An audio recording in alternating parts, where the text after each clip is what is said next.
बाद में है क्वेश्चन 7। पाठ से दो युग्म शब्द ढूंढकर उनका वाक्य में प्रयोग कीजिए। कि ऐसे दो शब्द आते हैं उसे क्या बोलते हैं? युग्म शब्द। तो ऐसे हमें पाठ में से ढूंढ के लिखना है। तो मैंने यहाँ लिखा है, देखिए, क हरे भरे। तो हमने कल हरे भरे मैदान देखे। तो उसका शब्द भी लिखना है और उसका वाक्य भी बनाना है। तो हरे भरे, हमने कल हरे भरे मैदान देखे। बाद में है ख अपने अपने। तो वाक्य है सभी बच्चे अपने अपने घर चले गए। तो ये दो वाक्य है वो आपको लिखना है। फिर है मूल्य परक प्रश्न। इसमें है पहला क्वेश्चन है, घर से बाहर घूमने जाते समय आप क्या क्या सावधानियां रखते हैं? कि स्कूल पे कोई आप टूर होती है और आप जाते हो तो आप क्या क्या सावधानी बरतते हो? तो शिक्षक का कहना मानते हो ना, फिर अकेले कहीं पर जाते नहीं है, सबके साथ ही जाते हो, है ना। तो ये सारी चीज़ों का बहुत ही हमें ध्यान रखना है कि बस के बाहर, खिड़की के बाहर झांकना नहीं है, बाहर देखना नहीं है, हाथ बाहर नहीं निकालना है। जो भी सर या मैडम कहे तो उस आदेश का पालन करना है ना। तो ये सब बातों का आपको ध्यान रखना है। बाद में है क्वेश्चन 2, पर्यटन हमारे लिए क्यों ज़रूरी है? अपनी विचार प्रस्तुत कीजिए। कि आपको ये स्वयं लिखना है कि पर्यटन यानी टूर कि हमारे लिए क्यों ज़रूरी है। तो आपने इस लेसन में भी देखा कि सारे बच्चे जब टूर पे जाते हैं तो अपना खुद का भी ख्याल रखते हैं, है ना, और अपनी चीज़ों को संभाल के बैग में रखते हैं। फिर नई नई चीज़ों की जानकारी मिलती है कि यहाँ आप सबने देखा कि चाय कैसे बनती है, मशीनों में कैसे तैयार होती है, कैसे पैकेट भरे जाते हैं ना। तो नई वस्तु का हमें ज्ञान भी होता है।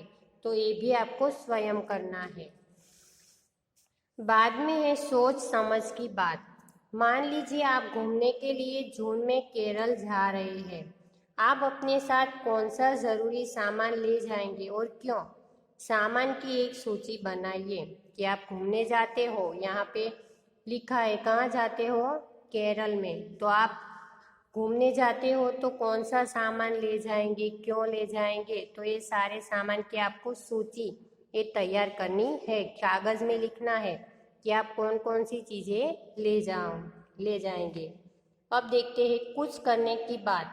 तो ये भी आपको सारा आपको ही करना है। इसमें है पहला है, अपने मित्र को पत्र या ईमेल लिखकर अपनी किसी यात्रा के बारे में बताइए। कि जो भी आप टूर पे गए हो तो इसके बारे में आपको मित्र को बताना है। दूसरा है, दार्जिलिंग के बारे में इंटरनेट से जानकारी एकत्रित करके सचित्र परियोजना तैयार कीजिए। कि दार्जिलिंग के बारे में आपको डिटेल में इंटरनेट द्वारा जानकारी मिल जाएगी। तो एकत्रित करके आपको एक सचित्र परियोजना तैयार करनी है। फिर है तीसरा है, मित्र के साथ किसी पहाड़ी यात्रा की योजना बनाते हुए संवाद लिखिए। कि कोई पहाड़ी यात्रा आप गए हो तो ऐसी योजना आपको तैयार करनी है और संवाद लिखना है। फिर है क्वेश्चन 4, चित्र देखकर अपने विचार लिखिए। कि यहाँ पे आपको चित्र दिया है तो चित्र के द्वारा आपको अपने विचार लिखने कि इसमें क्या क्या दिखाई देता है, सब क्या करते हैं, है ना। तो ये भी आपको होमवर्क में करना है। बाद में आपको एक वर्कशीट लिखनी है अपनी नोटबुक में कि क्वेश्चन आंसर मौखिक और लिखित हो जाए। बाद में आपको ये वर्कशीट लिखनी है।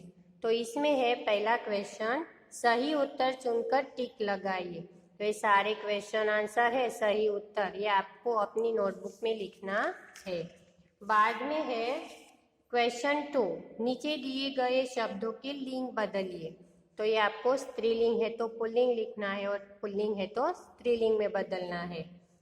क्वेश्चन 3 है, नीचे दिए शब्दों के अर्थ लिखिए। कि यहाँ पे आपको अर्थ लिखना है। फिर है क्वेश्चन 4, नीचे दिए शब्दों के वाक्य बनाइए। कि यहाँ पे जो शब्द दिया है उसका आपको सेंटेंस यानी वाक्य बनाना है। ओके। तो ये सारी वर्कशीट एक्सरसाइज अपनी टेक्स्ट बुक में लिख दीजिए, क्वेश्चन आंसर और वर्कशीट अपनी नोटबुक में लिख दीजिए और लर्न कर दीजिए। Thank you.